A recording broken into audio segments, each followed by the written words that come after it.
माघ मास की पूर्णिमा से स्नान करें और पूर्णिमा तक स्नान करें। स्नान विधि: नदी सरोवर में न जा सकें तो घर पर ही पानी में गंगा जल डालें। एक चुटकी काले तिल डालकर स्नान करें। प्रतिदिन स्नान के पश्चात एक काले तिल के लड्डू या थोड़ा चावल दान स्वरूप निकालें। अंतिम दिन ब्राह्मण को दान करें और आप भी उस भोजन को ग्रहण करें। स्नान ठंडे पानी से करें, उसके पश्चात अग्नि के पास न जाएं। स्नान ब्रह्म मुहूर्त में ही कर लेना चाहिए। सूर्योदय से पूर्व उठना चाहिए और मन में हरे रामा हरे कृष्णा या हर ओम नमः शिवाय कुछ ना कुछ जाप अवश्य करते रहें। माघ मास में महा उपाय भी करना आवश्यक है। माघ के महीने में रोज सुबह भगवान कृष्ण को पीले फूल पंचामृत अर्पित करें। मधुराष्टक का पाठ करें। अपनी क्षमता अनुसार रोजाना किसी गरीब व्यक्ति को भोजन कराएं, दान दें, जैसे भी आपके अनुसार हो। माघ में स्नान के साथ साथ मंगलवार के व्रत भी किए जा सकते हैं। महाभारत काल में तो माघ मास में जो तपस्वी स्नान करते थे वो तिल का दान अवश्य करते थे। इससे नरक का दर्शन नहीं करना पड़ता था। माघ मास की द्वादशी तिथि को दिन रात उपवास करके भगवान माधव की पूजा करके उपासक को राज सूर्य यज्ञ का फल प्राप्त होता है। तो इस मास में स्नान, दान, उपवास, भगवान कृष्ण की पूजा करना अत्यंत ही फलदायी होता है। और माघ मास का क्या महत्व है? धार्मिक मान्यताओं के अनुसार माघ मास में सभी देवता पृथ्वी पर आते हैं, मनुष्य रूप धारण कर प्रयाग में स्नान, दान, जप करते हैं। इसीलिए माघ महीने को बेहद ही खास माना जाता है। कहा जाता है कि इस दिन लोग अगर प्रयाग या गंगा नदी में स्नान करते हैं तो उनकी सभी मनोकामनाएं पूर्ण होती हैं और मोक्ष की प्राप्ति होती है। यदि आप गंगा स्नान नहीं कर सकते हैं तो गंगा जल की कुछ बूंदें भी आप अपने नहाने वाले जल में डाल सकते हैं। इसके अलावा ऐसा माना गया है कि माघ पूर्णिमा के दिन पुण्य नक्षत्र हो तो इस तिथि का महत्व और भी ज्यादा बढ़ जाता है। माघ महीना 26 जनवरी 2024 से शुरू हो रहा है। इसकी समाप्ति 24 फरवरी 2024 को माघ पूर्णिमा पर होगी। माघ महीने में यदि आप शनि दोष से मुक्ति पाते हैं तो काले तिल का दान करें। राहु दोष से मुक्ति पाना चाहते हैं तो गर्म कपड़ों का दान करें, चाहे वो स्वेटर हो या कंबल हो, ये आपकी इच्छा के अनुसार है। माघ मास में व्यक्ति को ब्रह्मचर्य नियम का पालन करना चाहिए और इस माह में आलकस करने वाला व्यक्ति या अधिक देर तक सोने वाला व्यक्ति, स्नान न करने वाला व्यक्ति, उसे सेहत से संबंधित समस्याएं हो सकती हैं। तो माघ मास के महात्म्य का बहुत अधिक महत्व है। इस महीने में आप आलकस को अपने से दूर कीजिए, इसकी कथा को सुनिए। राधे राधे। आज मैं आपके सामने माघ मास के महात्म्य के बारे में बात करूंगी। तो माघ मास 26 जनवरी से शुरू हो रहा है। इस दिन आप जल्दी उठें, मन में अच्छे से प्रण करें कि हाँ मैं हर रोज जल्दी उठूंगी। और जब आपका मन अच्छे से पक्का हो जाएगा तो आपके शरीर से आलस्य कोसों दूर चला जाएगा।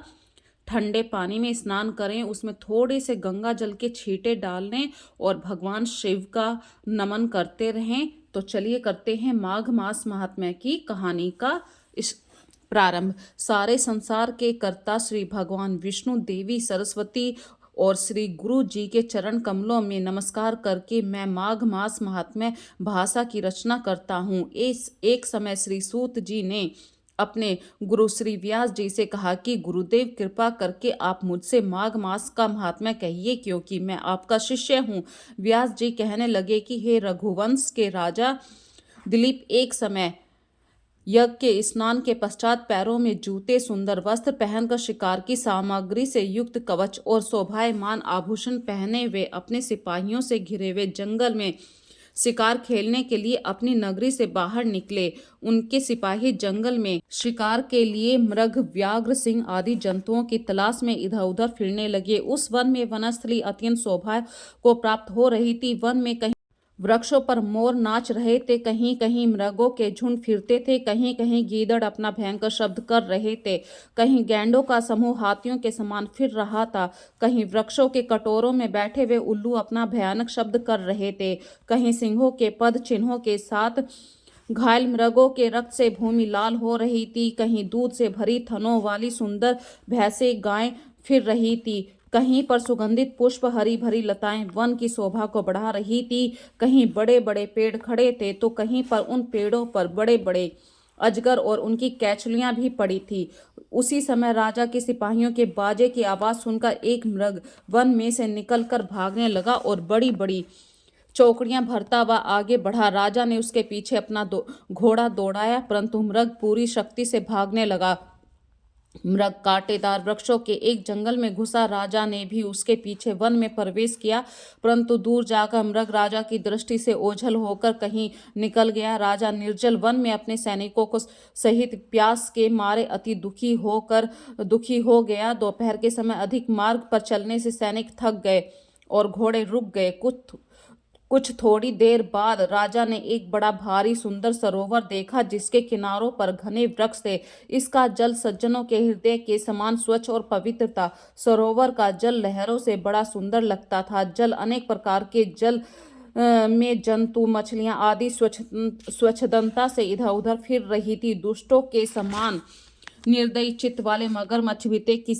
किसी जगह लोभी के घर के समान सिमाल भी पड़ी हुई थी। जैसे विपत्ति में पड़े हुए लोगों के दुखों को हरने वाले दानी पुरुष के समान यह सरोवर अपने जल से सबको सुखी करता था, जैसे मेघ चातक के दुख को हरता है। इस सरोवर को देखकर राजा की थकावट दूर हो गई। रात्रि को राजा ने वहीं विश्राम किया और सैनिक पहरा देने लगे, चारों तरफ फैल गए। रात के अंतिम समय में सूकरों के एक झुंड ने आकर सरोवर में पानी पिया। कमल के झुंड के पास आया। शिकारियों ने सावधान होकर सूकरों पर हम आक्रमण किया और उनको मारकर पृथ्वी पर गिरा दिया। उस समय सब शिकारी कोलाहल करते हुए बड़ी प्रसन्नता के साथ राजा के पास गए और प्रभात हुआ देखकर उनके साथ ही अपनी नगरी की तरफ को चल पड़े। रास्ते में एक तपस्वी को देखा जिसका शरीर तपस्या और नियमों के कारण बिल्कुल सूख गया था, जो मृग छाला और वल्कन पहने हुआ था, नख रोम केस धारण किए हुए। राजा ने ऐसे घोर तपस्वी को देखकर बड़े आश्चर्य से उसको प्रणाम किया और हाथ जोड़कर खड़ा हो गया। तपस्वी ने राजा को कहा कि हे राजन, इस पुण्य शुभ माघ मास में इस सरोवर को छोड़कर तुम यहाँ से क्यों जाने की इच्छा करते हो। तब राजा कहने लगा कि हे महात्मा, मैं तो माघ मास में स्नान के फल को कुछ भी नहीं जानता हूँ, कृपा करके आप विस्तार पूर्वक मुझसे बतलाएं। अभी आपने माघ मास महात्म्य का अध्याय 1 सुना है। अब मैं अध्याय 2 की कहानी आपके सामने सुना रही हूँ। राजा के ऐसे वचन सुनकर तपस्वी कहने लगा कि राजन, भगवान सूर्य बहुत शीघ्र उदय होने वाले हैं, इसीलिए यह समय हमारे लिए स्नान का है, कथा का नहीं। सो आप स्नान करके अपने घर को जाओ और अपने गुरु वशिष्ठ जी से इस महात्म्य को सुनो। इतना कहकर तपस्वी सरोवर में स्नान के लिए चले गए। राजा भी विधि पूर्वक सरोवरों में स्नान करके अपने राज्य को लौटा और रनि निवास में जाकर तपस्वी की सब कथा रानी को सुनाई। तब सूत जी कहने लगे कि महाराज, राजा ने अपने गुरु वशिष्ठ जी से क्या प्रश्न किया और उन्होंने क्या उत्तर दिया, सो कहिए। व्यास जी कहने लगे, हे सूत जी, राजा दिलीप ने रात्रि को सुख से सोकर प्रात समय ही अपने गुरु वशिष्ठ जी के पास जाकर उनके चरणों को छूकर प्रणाम करके तपस्वी के बतलाए हुए प्रश्न को अति नम्रता से पूछा कि गुरु जी,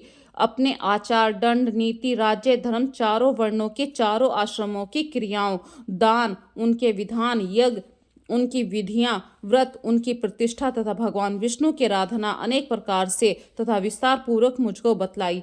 अब मैं आपसे माघ मास के स्नान के महात्म्य को सुनना चाहता हूँ। सो हे तपोधन, नियम पूर्वक इसकी विधि समझाएं। गुरु वशिष्ठ जी कहने लगे कि हे राजन, तुमने दोनों लोकों के कल्याणकारी वनवासी गृहस्थियों के अंतःकरण को पवित्र करने वाले माघ मास के स्नान का बहुत सुंदर प्रश्न पूछा है। मकर राशि के सूर्य के आने पर माघ मास में स्नान का फल गो, भूमि, तिल, वस्त्र, स्वर्ण, अन्न, घोड़ा आदि दानों तथा चंद्रायण, ब्रह्मा, कुर्च व्रत आदि से भी अधिक होता है।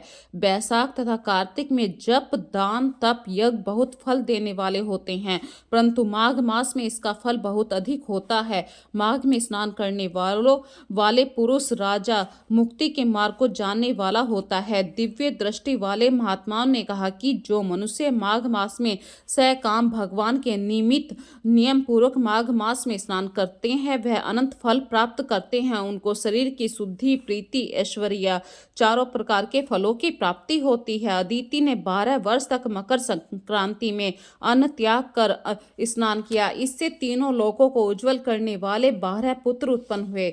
माघ में स्नान करने से ही रोहिणी, शुभगा, अरुधवंती, दानशीलता हुई, इंद्राणी के समान रूपवती होकर प्रसिद्धि हुई। जो माघ मास में स्नान करते हैं तथा देवताओं के पूजन में तत्पर रहते हैं उनको सुंदर स्थान, हाथी घोड़ों की सवारी, दान का द्रव्य प्राप्त होता है। अतिथियों से उनका घर भरा रहता है और उनके घर में सदा वेद ध्वनि होती रहती है। वह मनुष्य धन्य है जो माघ मास में स्नान करते हैं, दान देते हैं, व्रत और नियमों का पालन करते हैं और दूसरों पुण्यों के समान क्षीण होने से मनुष्य स्वर्ग से वापिस आ जाता है, परंतु जो मनुष्य माघ मास में स्नान करता है वह कभी स्वर्ग से वापिस नहीं आता। इससे बढ़कर कोई नियम, तप, दान, पवित्र, पाप नाशक नहीं है। भृगु ऋषि जी ने मणि पर्वत पर विद्याधरों को यह सुनाया था। तब राजा ने कहा कि ब्राह्मण भृगु ऋषि ने कब मणि पर्वत पर विद्याधरों को उपदेश दिया था सो बतलाएं। तब ऋषि जी ने कहने लगे कि राजन, एक समय 12 वर्ष तक वर्षा न होने के कारण, सब प्रजा क्षीण होने के कारण संसार में बड़ी उद्विग्नता फैल गई। हिमाचल और विंध्याचल पर्वत के मध्य का देश निर्जन होने के कारण श्राद्ध, तप और स्वाध्याय सब कुछ छूट गए। सारा लोक विपत्तियों में फंसकर प्रजाहीन हो गया। सारा भूमंडल फल अन्न से रहित हो गया। तब विंध्याचल से नीचे बहती हुई नदी के सुंदर वृक्षों से आच्छादित अपने आश्रम से निकलकर भृगु ऋषि अपने शिष्यों सहित हिमालय पर्वत पर गए। इस पर्वत की चोटी नीली और नीचे का हिस्सा सुनहरी होने से सारा पर्वत पीताम्बरी धारी श्री भगवान के सदृश लगता था। पर्वत के बीच का भाग नीला और बीच बीच में कहीं कहीं सफेद स्फटिक होने से तारों के युक्त आकाश जैसी शोभा को प्राप्त होता था। रात्रि के समय यह पर्वत दीपकों की तरह चमकती हुई दिव्य औषधियों से पूरित किसी महल की शोभा को प्राप्त होता था। वह पर्वत शिखाओं पर बांसुरी बजाती और सुंदर गीत गाती हुई किन्नरियों तथा केले के पत्तों की पताकाओं से अत्यंत शोभा को प्राप्त हो रहा था। यह पर्वत नीलम, पन्ना, पुखराज तथा इसकी चोटी से निकलती हुई रंग बिरंगी किरणों से इंद्रधनुष के समान प्रतीत होता था। स्वर्ण आदि सब धातुओं से चमकते हुए रत्नों से चारों ओर फैली हुई अग्नि ज्वाला के समान शोभायमान था। इसकी कंदराओं में काम पीड़ित विद्याधरी अपने पतियों के साथ आकर रमण करती थी। गुफाओं में ऐसे ऋषि मुनि जिन्होंने संसार के सब क्लेशों को जीत लिया, रात दिन ब्रह्मा का ध्यान करते थे और कई दिन एक हाथ में रुद्राक्ष की माला लिए वे शिव की आराधना में लगे हुए थे। पर्वत के नीचे भागों में जंगली हाथी अपने बच्चों के साथ खेल रहे थे। कस्तूरी वाले रंग बिरंगे मृगों के झुंड इधर उधर भाग रहे थे। यह पर्वत सदा राजहंस और मोरों से भरा रहता, इसी कारण इसको हम हेमकुंड कहते हैं। यहाँ पर सदैव देवता, गुहाक और अप्सरा निवास करते हैं। इससे आगे की कथा आपको अगली वीडियो में मिलेगी। तो अभी तक मैंने आपको अध्याय 1 और अध्याय 2 की कहानी सुनाई है। माघ मास के महात्म्य का क्या प्रभाव है। यदि आपको यह वीडियो अच्छी लग रही है तो फ्रेंड्स ज़्यादा से ज़्यादा इसे अपने फ्रेंड सर्किल में शेयर कीजिए। माघ महात्म्य का भरपूर आनंद लीजिए। राधे राधे।